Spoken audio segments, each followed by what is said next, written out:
हरे कृष्णा। आप सभी को परिवर्तनी एकादशी की हार्दिक शुभकामनाएं। आज आप सुनेंगे परिवर्तनी एकादशी की कथा। आइए सुनते हैं सभी पापों का नाश करने वाली और अंत में वैकुंठ लोक प्रदान करने वाली परिवर्तनीय एकादशी की पावन कथा। पौराणिक कथा के अनुसार धर्मराज युधिष्ठिर भगवान श्री कृष्ण से बोले, हे भगवान, भाद्रपद मास की शुक्ल पक्ष की एकादशी का क्या नाम है, उसकी क्या विधि है, इस एकादशी के व्रत को करने से किस फल की प्राप्ति होती है और उसका क्या महात्म्य है, प्रभु यह सब कहिए। तब भगवान श्री कृष्ण बोले, हे राजन, अब मैं अनेकों पाप नष्ट करने वाली तथा अंत में स्वर्ग देने वाली भाद्रपद मास के शुक्ल पक्ष में आने वाली परिवर्तनीय एकादशी की कथा कहता हूँ। इस एकादशी को जयंती एकादशी भी कहते हैं। इस एकादशी की कथा सुनने मात्र से ही समस्त पापों का क्षय और अरिष्ट का नाश हो जाता है। परिवर्तनीय एकादशी के व्रत का फल वाजपेय यज्ञ के फल से भी अधिक है। इस जयंती एकादशी की कथा से नीच और पापियों का भी उद्धार हो जाता है।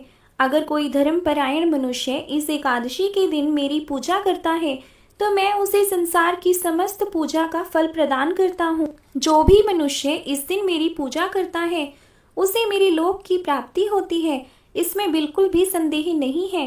धर्मराज, जो मनुष्य इस एकादशी के दिन वामन भगवान की पूजा करता है वह तीनों देवता अर्थात ब्रह्मा, विष्णु और महेश की भी पूजा कर लेता है। इसलिए जो भी साधक इस एकादशी का व्रत करते हैं उनके लिए संसार में कुछ भी शेष नहीं रहता। इस एकादशी के दिन भगवान विष्णु करवट बदलते हैं, इसलिए इसे परिवर्तनीय एकादशी कहते हैं। धर्मराज युधिष्ठिर भगवान कृष्ण से फिर बोले कि हे भगवान, आपके वचनों को सुनकर मुझे महान संदेह हो रहा है कि आप किस प्रकार सोते और करवट बदलते हैं। आपने राजा बलि को क्यों बांधा और वामन रूप धारण करके क्या क्या लीलाएं की, चातुर्मास व्रत की क्या विधि है और आपके शयन करने पर मनुष्य का क्या कर्तव्य है, प्रभु सो यह सब विस्तार पूर्वक आप मुझे कहिए। तब भगवान श्री कृष्ण बोले, हे राजन, अब आप पापों को नष्ट करने वाली इस एकादशी की कथा का श्रवण करो। त्रेता युग में एक बलि नाम का दानव हुआ। वह अत्यंत भक्त, दानी, सत्यवादी और ब्राह्मणों की सेवा में तत्पर रहा करता था। उसने अपनी भक्ति, जप और तप के प्रभाव से स्वर्गलोक में इंद्र को भी जीत लिया। इंद्र आदि अन्य देवता इस बात को सहन नहीं कर सके और भगवान नारायण से प्रार्थना करने लगे। तब भगवान ने अपने पंचम स्वरूप वामन रूप को धारण किया और अत्यंत तेजस्वी ब्राह्मण बालक के रूप में राजा बलि को जीत लिया। इस पर युधिष्ठिर महाराज बोले, हे जनार्दन, आपने वामन रूप धारण करके बलि को किस प्रकार जीता, यह सब विस्तार पूर्वक समझाइए। तब श्री कृष्ण भगवान बोले, हे राजन, मैंने वामन का रूप धारण करके राजा बलि से याचना की कि हे राजन, तुम मुझे 3 पग भूमि दे दो, इससे तुम्हें 3 लोकों के दान का फल प्राप्त होगा। राजा बलि ने इस छोटी सी याचना को स्वीकार किया और 3 पग भूमि देने को तैयार हो गए। तब मैंने अपने आकार को बढ़ा लिया और भूलोक में पैर, भुवलोक में जंघा, स्वर्गलोक में कमर, महलोक में पेट, जनलोक में हृदय, तपलोक में कंठ और सत्यलोक में मुख रखकर अपने सिर को ऊंचा उठा लिया। उस समय सूर्य, चंद्र, नक्षत्र, इंद्र, अन्य देवता आदि शास्त्र अनुसार मेरी स्तुति करने लगे।